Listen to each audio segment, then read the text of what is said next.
आज मुंबई, कोकण आणि विदर्भात अतिमुसळधार पावसाची शक्यता. पावसाचा ऑरेंज अलर्ट जारी. नागरिकांना सतर्क राहण्याच्या सूचना. आतापर्यंत राज्यात 6 बळी.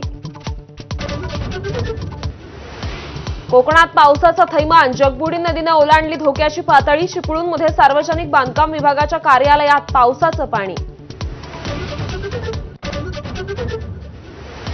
जम्मू काश्मीरच्या कठुआमध्ये 3 ठिकाणी ढगफुटी. 4 जणांचा मृत्यू तर 6 जण जखमी झाल्याची माहिती. किश्तवाडच्या 14 ऑगस्टच्या ढगफुटीत 65 जणांचा मृत्यू. मराठवाड्यातही सलग 2 दिवस पावसाचा थैमान. नांदेडमधील पैनगंगा नदीवरील सहस्त्रकुंड धबधब्याला रौद्र रूप. तर लातूरमध्येही मध्यम आणि लघु प्रकल्पांच्या जलसाठ्यात वाढ. जगदीप धनखडांनंतर आता तत्कालीन निवडणूक आयुक्त राजीव कुमार आहेत कुठे? संजय राऊतांचा सरकारला सवाल.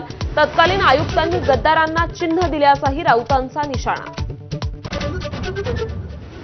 स्थानिक स्वराज्य संस्थेच्या निवडणुकीत युती डोक्यातून काढून टाका. भंडाऱ्यात प्रफुल्ल पटेलांच्या कार्यकर्त्यांना सूचना.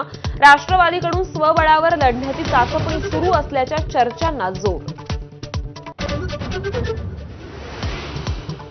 अजित पवारांच्या जळगाव दौऱ्याच्या पार्श्वभूमीवर अज्ञातानं लावलेल्या बॅनरनं वेधलं लक्ष. 1999 पासून राष्ट्रवादी फक्त पश्चिम महाराष्ट्रात उपाशी. खानदेश, विदर्भ नेहमीच उपाशी. बॅनरवर आशय.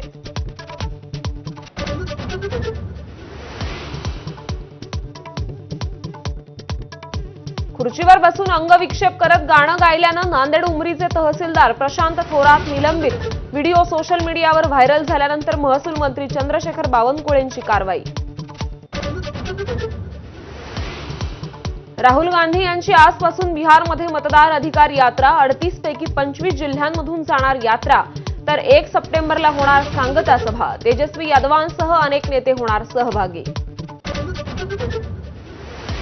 निवडणूक आयोगाची आज दुपारी 3 वाजता पत्रकार परिषद. बिहारमधील मतदार यादी विशेष फेर तपासणीबाबत माहिती देणार. राहुल गांधींच्या आरोपांना उत्तर देणार का, याकडे लक्ष. भाजपच्या संसदीय बोर्डाची आज दिल्लीत बैठक. एनडीएचा उपराष्ट्रपती पदाचा उमेदवार होऊ शकतो निश्चित. 21 ऑगस्ट आहे अर्ज दाखल करण्याची शेवटची तारीख.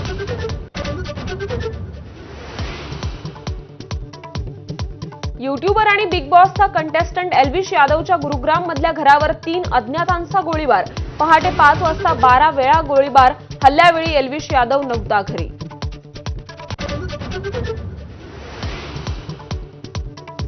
आज मुंबईतील प्रमुख गणपतींचा आगमन सोहळा. चिंचपोकळीच्या चिंतामणीचंही आज दिमाखात आगमन होणार. परेल वर्कशॉप परिसरात मोठा पोलीस बंदोबस्त तैनात. अवकाशात भारताचा झेंडा फडकवणारे भारतीय अंतराळवीर शुभांशु शुक्ला दिल्लीत दाखल. पंतप्रधान मोदींची भेट घेऊन लखनौला रवाना होणार. युक्रेन रशिया युद्धात अमेरिकेच्या भूमिकेत मोठा बदल. युक्रेननं रशियाचा शांतता करार स्वीकारावा. डोनाल्ड ट्रम्प यांचा सल्ला. पुतिन यांच्यासोबतच्या चर्चेपर्यंत ट्रम्प घेत होते युक्रेनची बाजू.